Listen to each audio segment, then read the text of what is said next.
What's going on, everybody? Welcome back. FantasyTeamAdvisors.com, bringing home the bacon, MLB DFS video. This is Friday edition. It is May 9th. We are back with a full slate to look at. If you're new to the channel, you're in for a treat. We've got everything in the chapters that you can find down below. We're going to go through everything. So we're going to look at all 15 games that are available. We're going to look at the pitchers, the batters, historical matchups, players we like in stacks. We're going to look at it all. So if you want a breakdown, a comprehensive breakdown, stick around. If you want an abbreviated version, you can always go to the website. We do have an abbreviated version here under all the other tabs, but this is the place for you. We're trying to make you better DFS players. If you guys are interested in that, stick around. The more you guys watch this video, the longer you watch this video, it helps out the algorithm.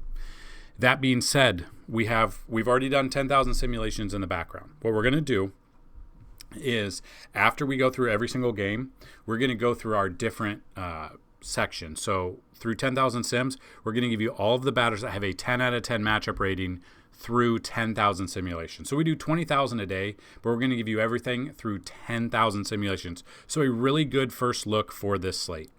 After that, we're going to do the Pitches Be Crazy segment, which we are going to look at the pitchers, we're going to look at the batters, and we are going to look at the teams that strike out the most and the 5 pitchers that are going up against them. So they have good odds for home run or good odds for strikeouts, but I don't really like many of them, if any at all. So we're still going to go over it for you.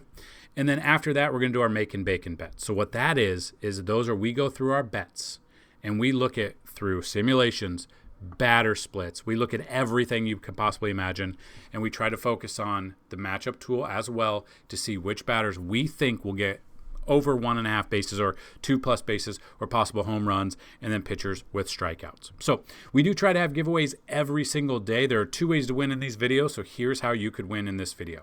Like this video, be a subscriber to the channel, and you gotta leave a comment. You do all 3 of those, and this video gets at least 50 likes, you will have a shot at a free week of FTA+. That's a week of all sports. So we currently do all sports you see up here, except NFL is out of season, and we're no longer doing NBA. So we got MLB, we got PGA, we got MMA, and we got NASCAR. On top of that, if this video gets 100 likes, a chance at a free month, 150 likes, a free year, 200 or more likes on this video, a shot at a $500 lifetime pass. And we do still have a handful of the yearly passes. Instead of $199, you can get it for $99, get $100 off. So if you are interested, email me. The email is down below, but it is dfshelp1@gmail.com. So what we're going to do is we're going to see who the winner is from yesterday, because we got 110 likes on that video. Even if the keyword or that's the second way. So the second way to win is somewhere there'll be a keyword or key phrase. Listen for it, type it in, and have your second shot at a free week. So this is just because we got at least 100 likes on the video. Pollock Hillbilly, congratulations. Please email me. You know the drill. Let me know your username on the website. You won a free month of FTA+. Now, the keyword or key phrase was flower or flowers. So we're still going to re-roll it. So you have a 1 in 47 chance to have your name picked yet again. And the winner of the keyword for Thursday was, there you go, Joseph Kohler. So congratulations to both of you. Please email me, and we will be ready to rock and roll. So we've got a 3-game early slate, and then we'll break down the main slate. So what we're going to do is we use outlier.bet. So if you've never heard of them before, we're going to show you how it is. It's all basically a website rolled into one, where you've got all these different websites that you could be at, but they've got you covered there. They've also got your betting odds, and it even links you out to your sports book. So what we're going to do is the link to sign up is down below. If you sign up using our link, they are going to give you a 7-day free trial. On top of that, if you go with their normal package after 7 days using our link, we're going to give you a free week of FTA+. All you got to do is show proof that you signed up. Second way, they have a premium package. If you sign up using our link after 7 days to their premium, we are going to give you a free month on top of you having your premium FTA+ and a premium outlier. So just kind of looking, we are going to look at the first game on the docket. We got the Rangers at the Tigers. So let's check out what we've got going on. So we've got Tarek Skubal, I can't remember how you say his name. We've got Skubal versus Patrick Corbin. Now, Skubal obviously is a stud, going up a great matchup here for him. And really expensive. 11,500 is pretty expensive. So you've got him in here. He's got a 2.21 ERA. Great numbers there. Basically, what you're looking for is with, and I say this every video, but people are new here. With baseball, at least on DraftKings, with their salary for pitchers, you're looking for 2.5 to 3 times value. So you're looking at 11,500, and you kind of got to get a floor target of times 2. So 23, probably 23 to 28 fantasy point range would be the sweet spot for him, especially at home versus Texas. So that's kind of something that maybe you should think about, or when you're targeting and be able to build out your lineups, kind of have that in the back of your mind. Corbin comes in. So he's actually pitching better than he should, or he's pitching how Washington wish he would have pitched for them. 7,300, he is a cheap option. Problem is he has not hit value, really. He did hit value against the Athletics. The strikeouts have been kind of iffy. The walks have been there. And he's getting lucky with batted balls in play. It's kind of the way he's going. He has not gone 6 innings in a game yet, but he is enjoying kind of an uphill here. It's been pretty good for him. But he comes into this game against a red-hot Tigers team. There's just no way I feel comfortable enough to take them. On an early slate with only 3 games, though, you can really do whatever you want. Tigers against Patrick Corbin in their career. Javi Baez does have a home run. Torkelson has 1. Glaber has 2. They've had success against him. Against left-handed pitching, you can see. So what you see on your screen, green means good. It always means good. That's kind of what we expect as well, and I feel like that's what we're looking at. So against left-handed pitching this year, Javi Baez, a couple weeks ago, I said I'd probably never use him. I'm going to use him here. 343 batting average, 1 home run against lefties. Andy Ibanez would be a cheap option because everyone's going to be on Glaber. Everyone's going to be on Torkelson. You want to get different ones. I think Detroit could be one of those 2+ stacks. And what I mean by that is there are more people in a stack than we feel like we can use on either DraftKings or FanDuel. Maybe we make different ones here. So we look at that, and we've got Ibanez would be a cheap option. But then you got Zach McKinstry against lefties batting 361. Trey Sweeney batting 308. You got Torkelson batting 279. Glaber's batting 414. Like, they have been doing very well against left-handed pitching. I think that continues in this one. Weather, hopefully, is good to go. I don't think there's any weather concern. I don't know why that's starting. I would be looking at Detroit bats for sure there. I'm having Skubal and Detroit bats. Next game is Atlanta at Pittsburgh. We have Bryce Elder versus Bailey Falter. Now, Elder comes in. He's got a 5.06 ERA. He's actually had back-to-back really good starts. One against the Dodgers made no sense to me. And then one at Colorado where he went 6 innings. Strikeouts have been low, though. He did have 6 against the Dodgers, but other than that, like, he didn't really hit value prior to that. It is not a bad matchup here against Pittsburgh. I will put it that way. But we'll dig into the numbers on Outlier. Bailey Falter comes in at 5+ ERA as well. You look at these numbers coming off a great start against San Diego. San Diego they don't hit lefties very well. Then a Dodger start minus 2.3, 10, 22, 8.5. So he's been up and down. I'm not taking him against Atlanta. I am looking, if I were to take a pitcher, it would be Bryce Elder, but I don't think I'm going to have either of them. I'd rather just focus on the bats in this one. On both sides. I'm obviously going to focus on Atlanta more because they got a better offense, clearly. So we'll look at those numbers. We'll check that out. So if we're looking at Atlanta, we've got Orlando Arcia batting 286 with 1 home run. You got Matt Olson batting 333 with a home run. You got Michael Harris II batting 444 with a home run. You're there. Against left-handed pitching, they actually don't do as well as I thought they did. This is why Outlier's great. But I would still look at Ozzie Albies. I would look at Matt Olson, who's batting 318. Austin Riley batting 300. It's actually surprising that Marcell Ozuna has batting 214 and has 0 home runs. Sean Murphy's usually one I like to take lefties against lefties. He's only batting 176. See, this is how me looking at this for the first time with you kind of makes sense. Maybe we throw a Bailey Falter in there. A tournament pick. Obviously, it's only if you make multiple different lineups, and it's not like you only make one lineup, set it and forget it. I'd be okay with that. So I don't mind Bailey Falter as a cheap option. Pittsburgh bats against Elder. They really haven't seen him. Against right-handed pitching, Adam Frazier, 2 home runs. I mean, they don't really do, like O'Neal Cruz batting 301 with 7 bombs. Obviously, he gets in there. I would look at Brian Reynolds. I would take a gander at Brian Hayes. And then you want to get a little creative here. Maybe a little bit of Tommy Pham or Andrew McCutchen, but I don't feel as comfortable with that. So I don't mind. I don't know if I'll have Bryce Elder. I think I'll have a little bit of Falter because he is 6,600. But again, both of them are averaging less than 11 fantasy points a game, which is never what you want to see. Then we have the final game on the early slate. We got Mitchell Parker versus Eric Fetty, St. Louis at Washington. So Mitchell Parker coming in, 3.48 ERA, 3-2 record, 21 Ks. Two really bad starts in a row. One against Cincy, his last start, minus 4.4. One against the Mets, minus 8. Now he goes up against the St. Louis team. That scares me a little bit. He has not faced them this year. In his career, he's faced 22 at-bats for the Cardinals, 143 batting average. So really, basically one start.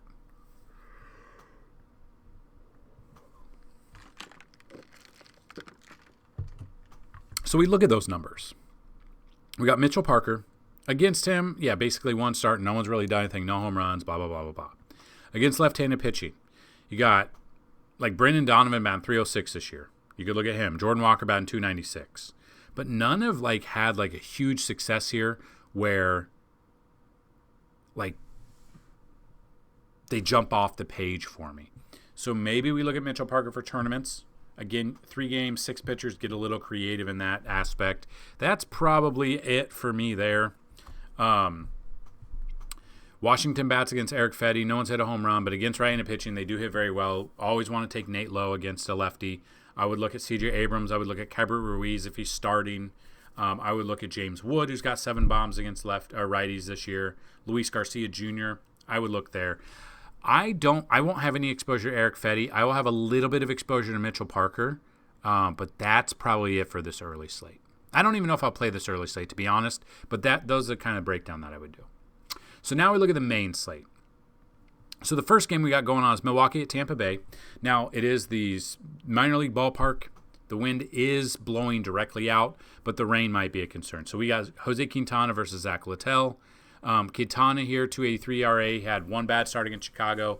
The problem is this is a minor league ballpark and the ball flies out of here, but I don't mind Quintana that much. He's still 2.83 ERA. He's got 21 strikeouts. Besides that Chicago bad start, he's had 3 other really good starts that he's hit value on. Now they have put him up to 8,700, which is his most expensive all year.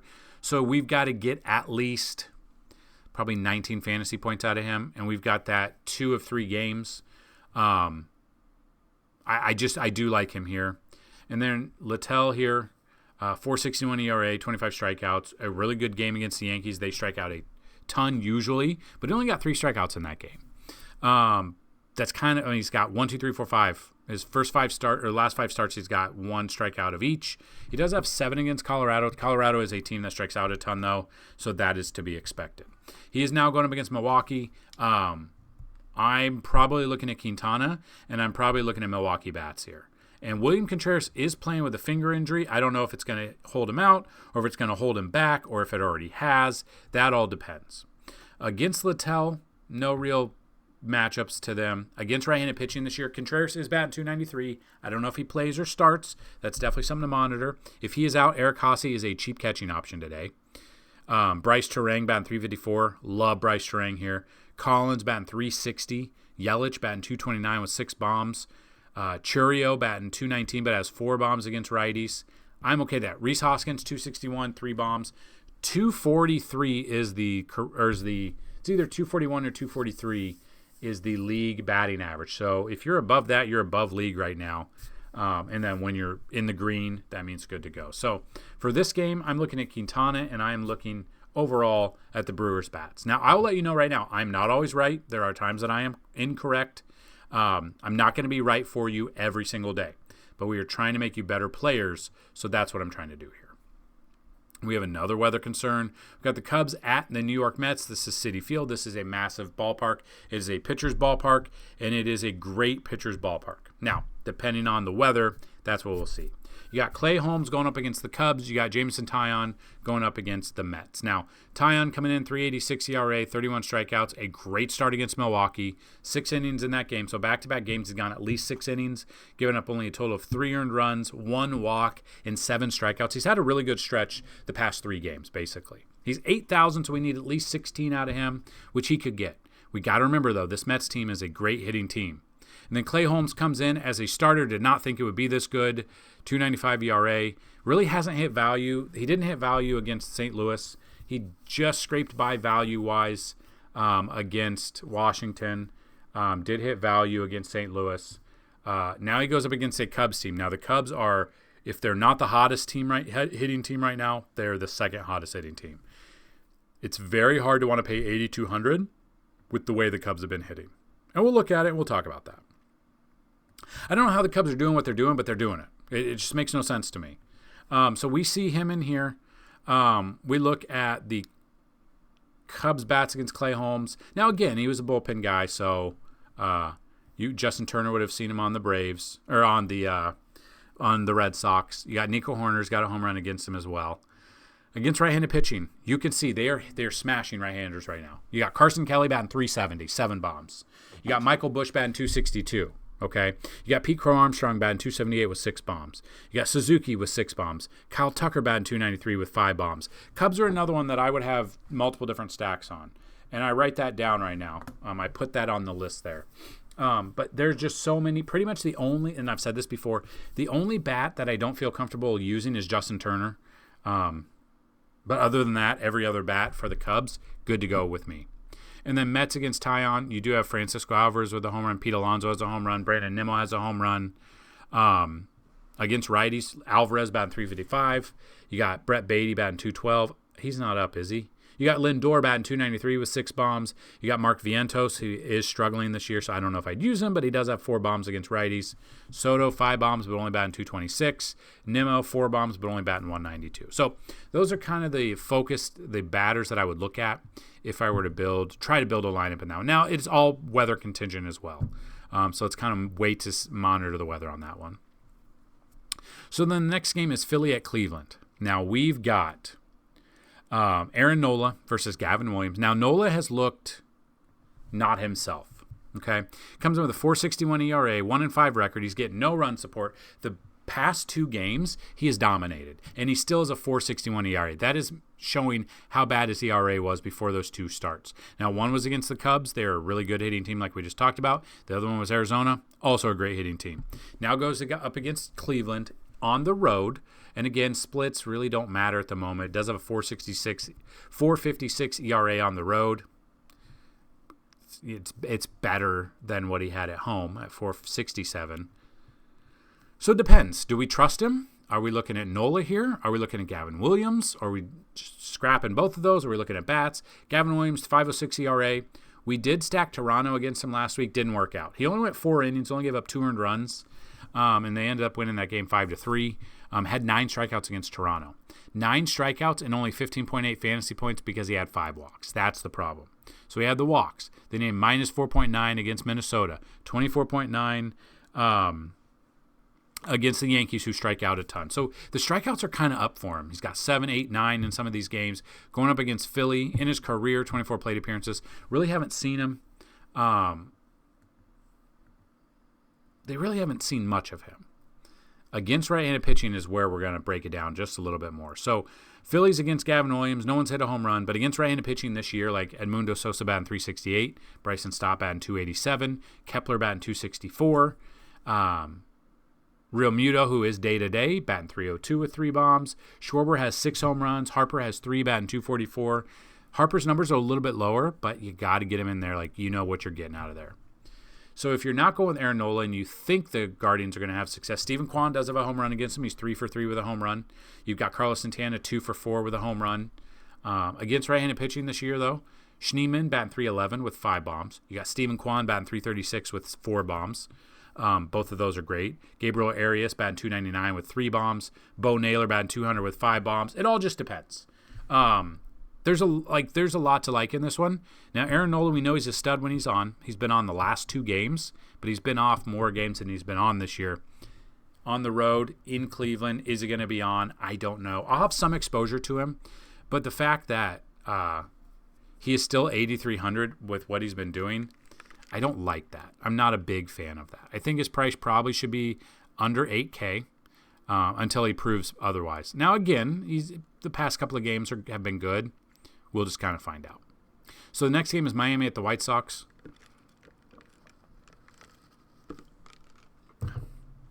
Two bad teams. One has to win. Okay? They have to. Got Max Meyer versus Bryce Wilson. So Max Meyer comes in at Chicago White Sox. Got a 3.92 ERA. Is coming off two bad starts. One -6, one 5.6. But that game against Cincy, 42.5. 19.3, 23.9. Like, he's shown us what he's had, but he's gradually gone down. Now, he's got a plus matchup here against the White Sox. But the fact that he is 10,200 is a wild number for me. I don't know what he is on FanDuel. Let me know down below, but I don't think I can't justify. He's averaging 17.6, so he needs more than 2 times value. He needs more. He's not even averaging 2 times value. That's crazy number here. Then Bryce Wilson, on the other hand, 5.56 ERA, has not done anything. He's had double digits once, and it was 12.4, which isn't enough. I'm looking at bats. Again, though, like, this is a game. I might just fade this game. Like, you don't need to play every single game. You don't need players from every game. We know this. But, nothing jumps out. Pitching-wise, that's too much for Mayer. Now, I could be wrong, and he could have 15 strikeouts, but I doubt it. So if we're looking at Miami bats against Wilson, like Nick Fortes is 2 for 3 with a home run. Against right-handed pitching, you got Hicks with 298 batting average, 2 bombs. Augustin Ramirez, 333 with 4 bombs.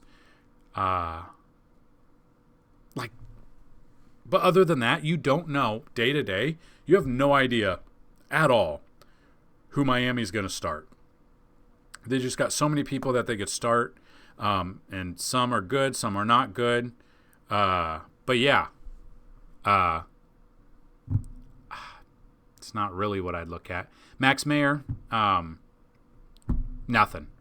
He's got great numbers.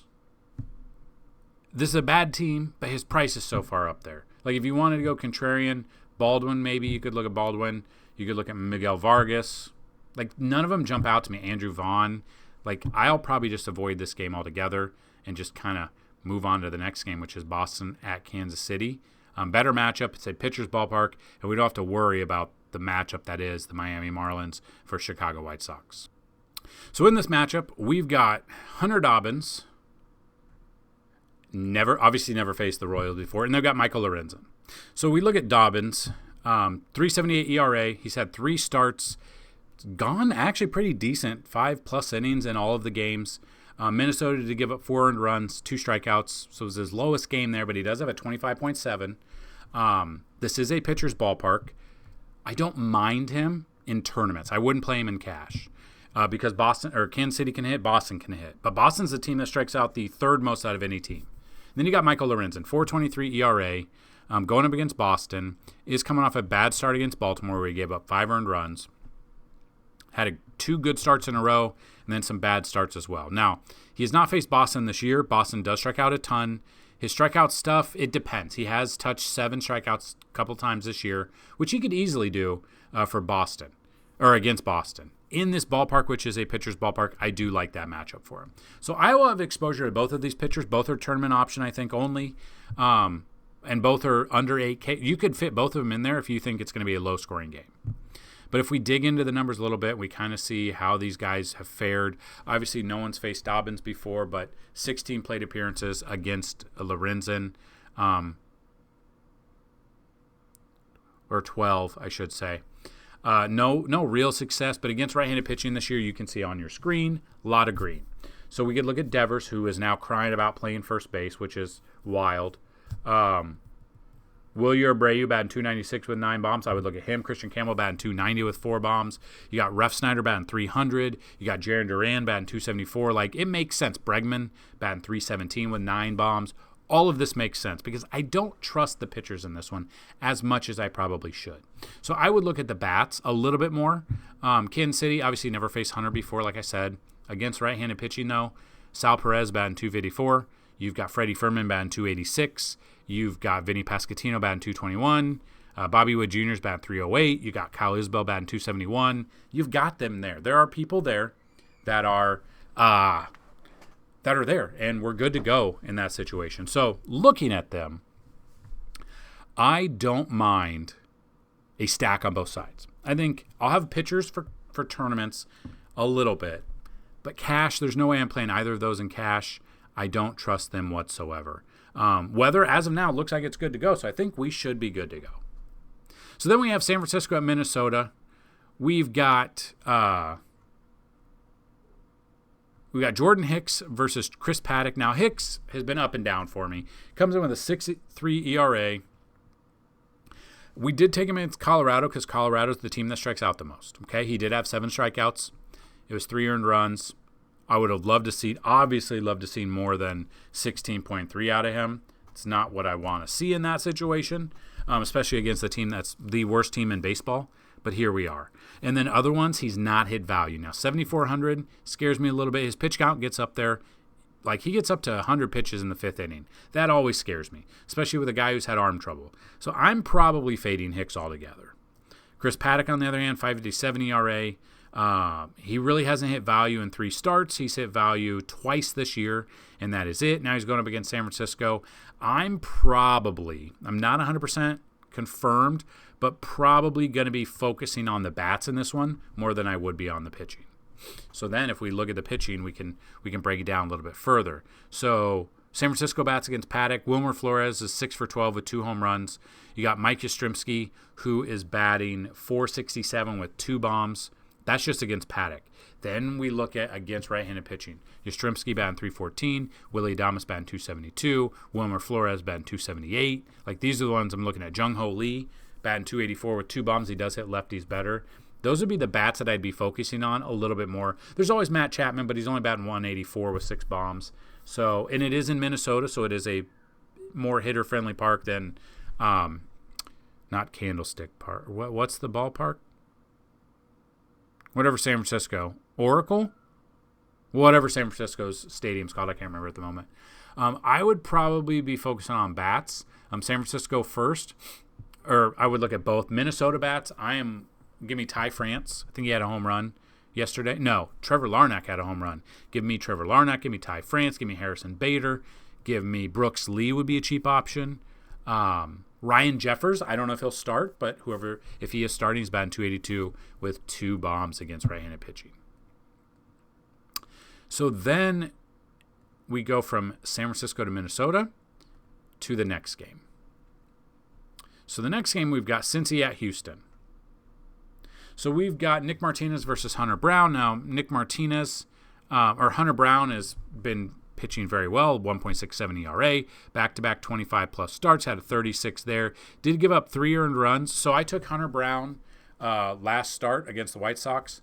And one of you, I know you know who you are, but if you were in the Discord, you could see, give up 3 earned runs in the first inning, and then they said, terrible start. And I said, wait. It was only 1 inning. And that's all he gave up. Went 6 innings, 3 walks, 9 Ks, 25.3, paid off his price.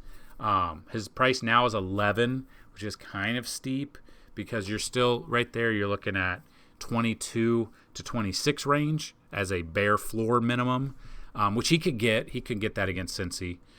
He's not faced Cincy this year in his career. 19 plate appearances, 21.1 K percentage. So 1 start. That's not much. And then Nick Martinez comes in, 4.19 ERA, coming off a great start against Washington at home. St. Louis at home, underperformed a couple of games there. Then at San Francisco, did well. Now he goes up against Houston. For tournaments, I'm okay with at 7,800, but probably don't want anything to do with him. And then if we look at that, it would be Houston bats. So I would be looking at, let's go into the game. I don't know why I did that. I don't trust Nick Martinez. I'll put it that way. I do like Hunter Brown. I like Hunter Brown. Wrong one. My bad. I thought I clicked on the wrong one. So if we're looking at the bats, so I'll have Hunter Brown. I'm probably fading Nick Martinez.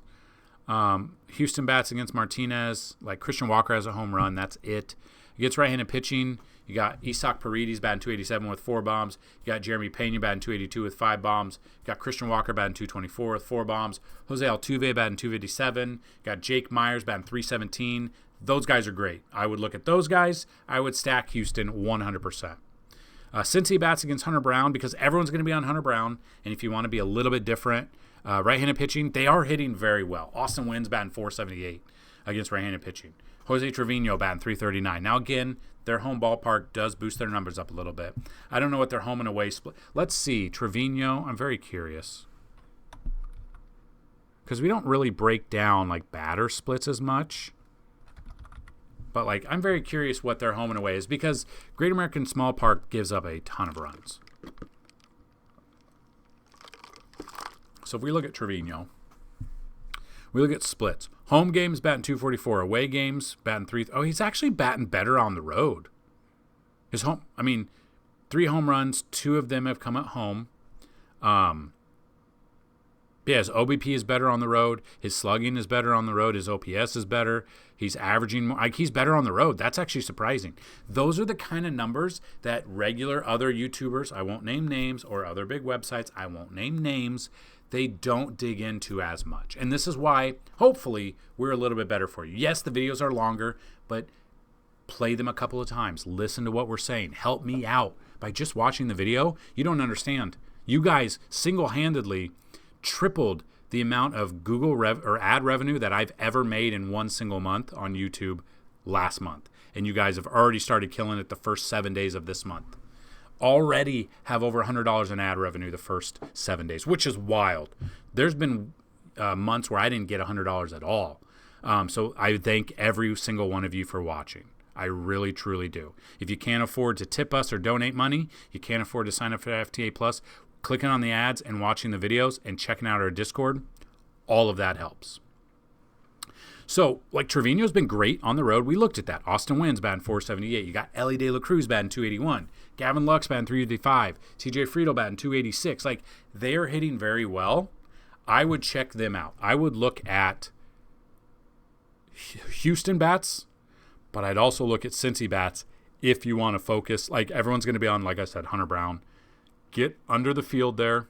Have a great time with it because I don't think very many people will be on it. So we'll move to the next game. San Diego at Colorado. Now, San Diego, we saw, put up some runs against the Yankees. Lost 2 of 3 against them. Now they come in. Now, Colorado does strike out the most. They strike out the most together, and they strike out the most at home. But Randy Vasquez has scared me. I don't think we've used him once this year. He hasn't hit value for us. This would be the game that he could. If he were to hit value, it would be this game. Pitching on the road, though, he's got a 5.40 ERA. Now he goes into Coors. This would be one where I don't know if I like him. I know how bad Colorado is, but I think I'd rather take the bats. Kind of the same thing. San Diego in this ballpark, I want the bats. I don't want anything to do with the pitching here. I will 100% take the bats, and we will look at those bats, whether or not they're against Sensatella or whether or not they're against Randy Vasquez. We have stacked against Vasquez, I think, every start this year. San Diego bats against Senzatella. Machado's batting .391 with a home run. Against right-handed pitching this year, Luis Arraez batting .306, obviously an on-base machine. Gavin Sheets batting .293. Oscar Gonzalez batting .258. Machado batting .297. But Machado does not have a home run against righties, which is a wild stat, but this is probably the ballpark that would change in. Jackson Merrill batting .542. Obviously, 24 at-bats. He got hurt, but he's hitting well. He's back. He had a home run at Yankee Stadium on... Was it Tuesday? Might have been Tuesday. I don't think it was Wednesday. That's what I would look at. Those are the bats. Tatis batting .368 with 8 bombs. Like, I would be stacking San Diego. But I want to look at Colorado. So they've not had success against him. But against right-handed pitching this year, Colorado's been okay. And I think this will go criminally under own stack here. But at Ryan McMahon, Alan Trejo, Nick Martini, Jacob Stallings, I'm okay with them. You could always look, maybe throw in a Mickey Moniak who's batting .211, or like an underperforming Brenton Doyle at home against a very bad pitcher. You could always look at that. Togliai as well, or however you say his name. Believe he had a home run in Game 1 on Thursday. Would not be surprised. He got 4 bombs against right-handed pitching. I am not looking at the pitching. I am 100% looking at the bats, and that is it. So the next game, we've got Baltimore at the Angels. As of right now, it has not been 100% confirmed who's pitching for the Angels. So we got Tomoyuki Sugano, and they think it's going to be Kyle Hendricks. Kyle Hendricks' last pitch on Saturday, so this makes sense. This is his turn in the rotation. And like I've said every single time, he is boring, but he did have a good game. He only had 3 strikeouts, though, but he had 22.9 fantasy points. He had over 4 times value. That's the kind of game where we look at. Now, Baltimore is one of those teams that are either going to hit very well or they're not going to hit at all. I still don't like his strikeouts are low, okay, but he only gave up 1 earned run, no walks, so that's why he had some great points. But, I mean, you can see he really hasn't hit value except for twice this year. Now he's pitching at home against a Baltimore team that when they are on, they can hit. I don't really want him at all. And then Sugano. So the Angels strike out the second most out of any team. Sugano did have a good strikeout game against the Yankees with 8. He had 4 against Kansas City. Back-to-back games where he has hit. He did not hit value against Kansas City. I don't love him in DFS purposes. And he's only had 4 games that have been decent. Maybe we throw him in there because the Angels do strike out the second most out of any team. I won't have any Hendricks, though. But if we are looking at bats on both sides, Baltimore, I think they make sense. But against Hendricks, I would definitely be looking at Gunnar, batting .310 against righties. Jackson Holly, batting .272. Ryan O'Hearn, batting .308. Rivera, batting .455. I don't know if Rivera will be in there, though. Laureano would be a cheap option if he gets the start. I would definitely, Cedric Mullins as well. I'd be looking at Baltimore a little bit more. Angels, I'll have a little bit. Not a ton. They've never seen Sugano before, obviously, but Zach Neto batting .304 this year. I would look at him. Nolan Shanaway batting .255. Got Joe Adell batting .213. I'm okay with that.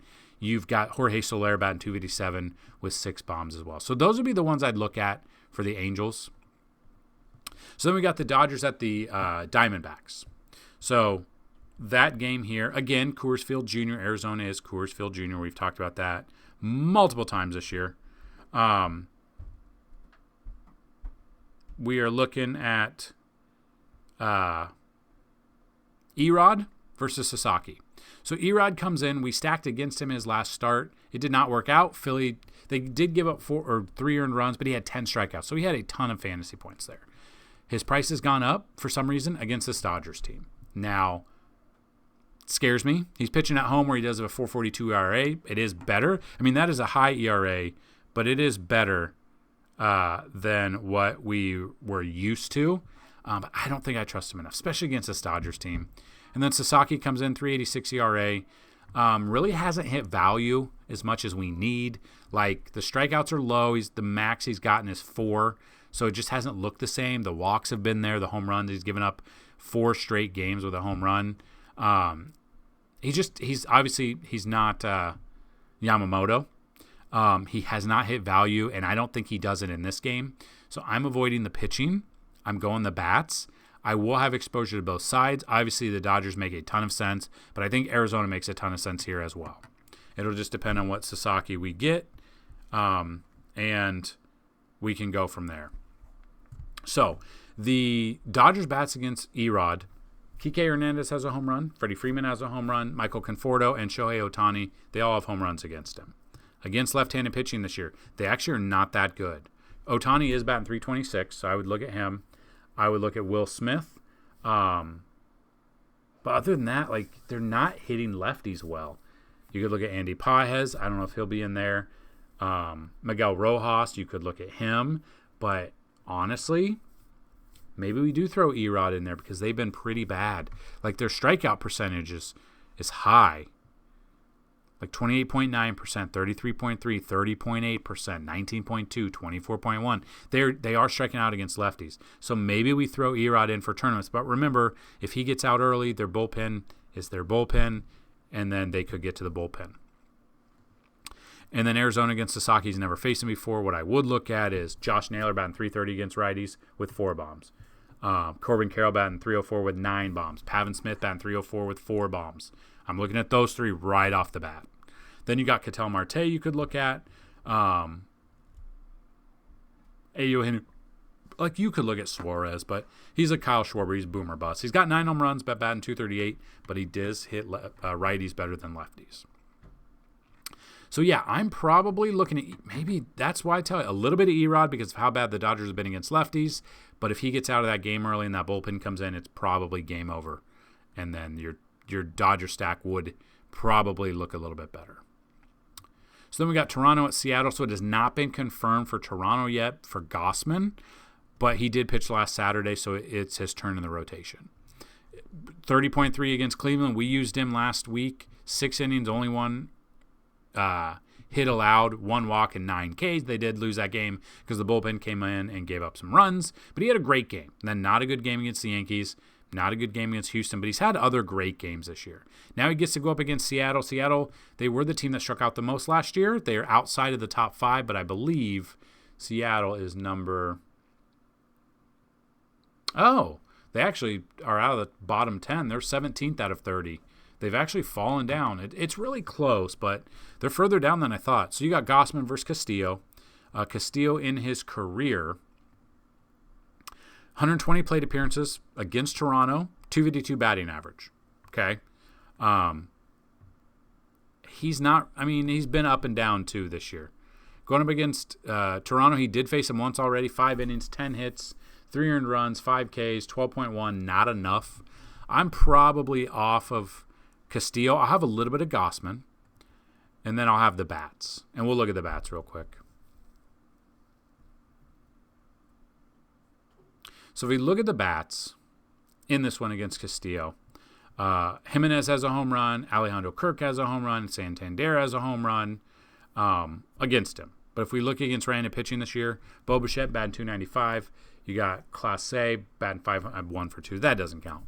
Santander batting 206. He does better against righties, but he is struggling this year. Varsho is 273. You can look at George Springer at 315. Like, they've been some good numbers there. And then Vladdy batting 267, but only has 2 home runs against righties. So I'm torn. Maybe Castillo. Maybe both pitchers are tournament only. Then Seattle bats. Cal Raleigh was at 4 for 9 with 3 home runs. 3 of the 4 have been home runs against him. Arozarena has a home run. J-Rod has a home run. Tavares has a home run. They have hit home runs against Gausman. This could be one where we look at these bats. So I would look at Cal Raleigh, who's dominating this year, and he's dominated Kevin Gausman. I would look at Jorge Polanco, who's batting 354 against righties with 9 bombs. Rowdy Tellez would be a very cheap first base option. 221 batting average, 5 bombs. J-Rod batting 231 with 3 bombs. Like, they have hit very well against righties. They've hit Kevin Gausman well. I might backtrack. I might look a little bit at Castillo for tournaments and look at Seattle bats over Gausman and Toronto bats, which that's why I tell you, that's why I love doing this for you guys, with you guys, because we find it together.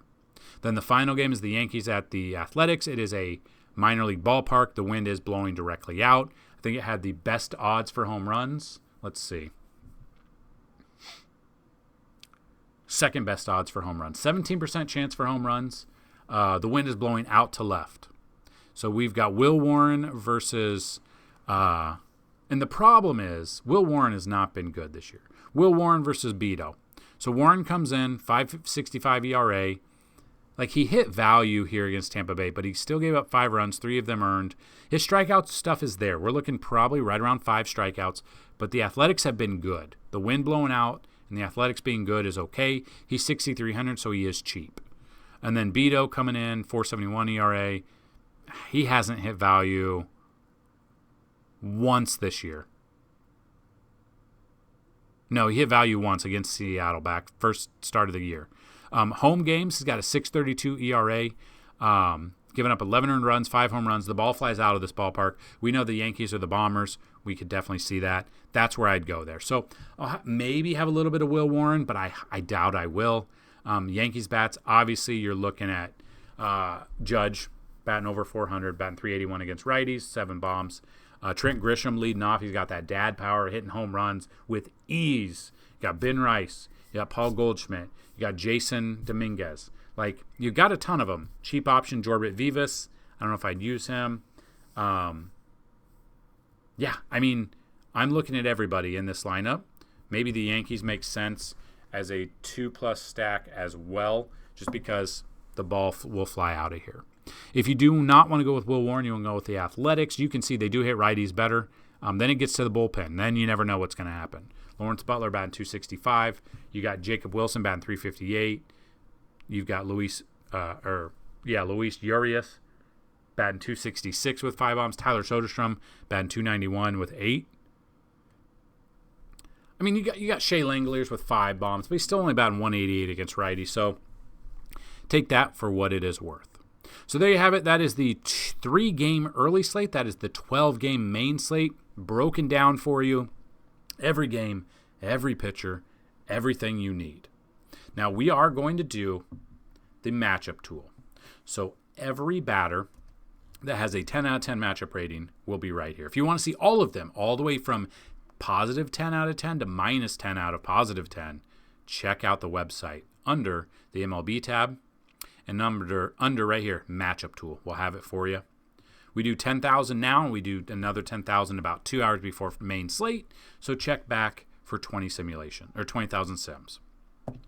So I will tell you the record to beat is 38 batters with 10 out of 10. I don't know what we've got here, but we will find out. So number 1 is Aaron Judge. Number 2 is Jackson Merrill. Number 3 is Fernando Tatis Jr. 4 is Brenton Doyle, who we did talk about. 5 is Corbin Carroll. 6 is Manny Machado. 7 is Michael Togliai. 8 is Luis Arraez. 9 is Ketel Marte. 10, Pavin Smith. 11, Ben Rice. 12, Ryan McMahon. 13, Eugenio Suarez. 14, Xander Bogaerts. 15, Willy Adames. 16, Gavin Sheets. 17, Mike Yastrzemski. 18, Jason Hayward. 19, Lars Nootbaar. 20, Alex Bregman. 21, Jesus Sanchez. 22, Geraldo Perdomo. 23, Lourdes Gurriel Jr. 24, Wilmer Flores. 25, Matt Chapman. 26, Gabriel Moreno. 27, Kyle Tucker. 28, Juan Soto. 29, Nick Martini.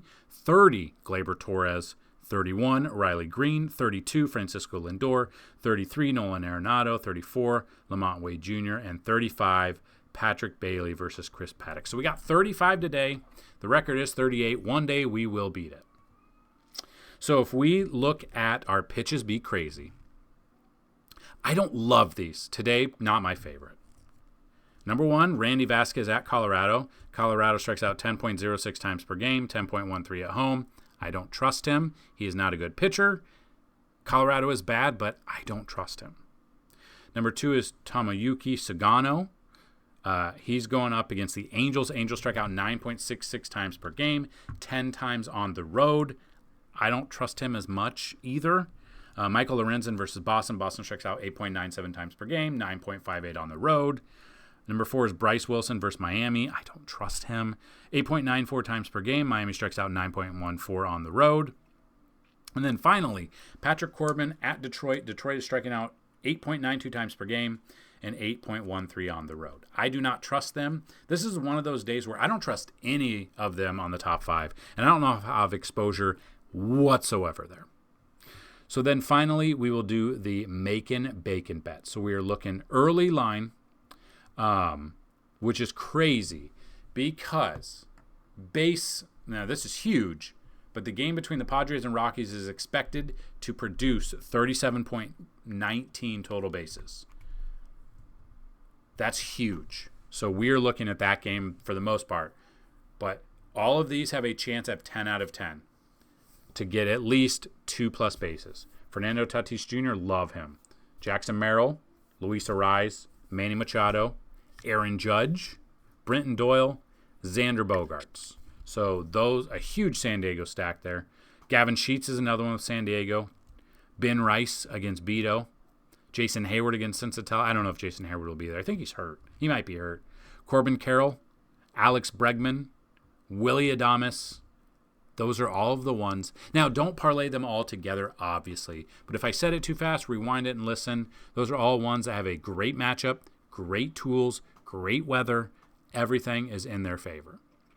And then if we're looking at pitchers that we think could get some strikeouts, the kind of strikeout rates that we're kind of looking at, I haven't really played much of these, and I've heard back that you guys aren't really doing the pitching as much. But if we are looking for pitchers and maybe what to kind of target pitching-wise and strikeout-wise, You can kind of break it down through. Now, these are through 10,000 sims. Could change a little bit, but we will go through it. So I am looking at, and again, I mean, you have the pitchers that are going up against the teams that strike out the most, but they're not in the most favorable matchups. Like Randy Vasquez has a fantastic matchup against a Colorado team, but he is not really a good pitcher that I trust, and it's in Coors, so scares me. So I'm looking at Hunter Brown. If you could find 7+ strikeouts for Hunter Brown, I'm okay with that.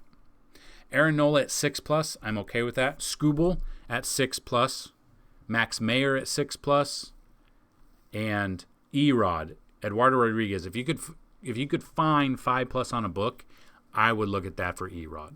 So there you have it. That is today's breakdown, the early slate, the main slate, the matchup tool. We broke down the Makin Bacon bets. We looked at pitches be crazy. We looked at everything for you. It is Friday. The keyword of the day, if you are still around, we are going to go with water. Keyword is water, so let's get some good wordplay with water. Have a fantastic Friday. Come back for Saturday. We'll have it all around for you again. Sunday, we got MMA Saturday. We got baseball Sunday. We got NASCAR Sunday. We've got it all for you. Have a fantastic Friday, whether or not you're playing DFS, whether or not you're sports betting, whatever you're doing. Have a great time. Good luck. And as always, bring home that bacon. Peace.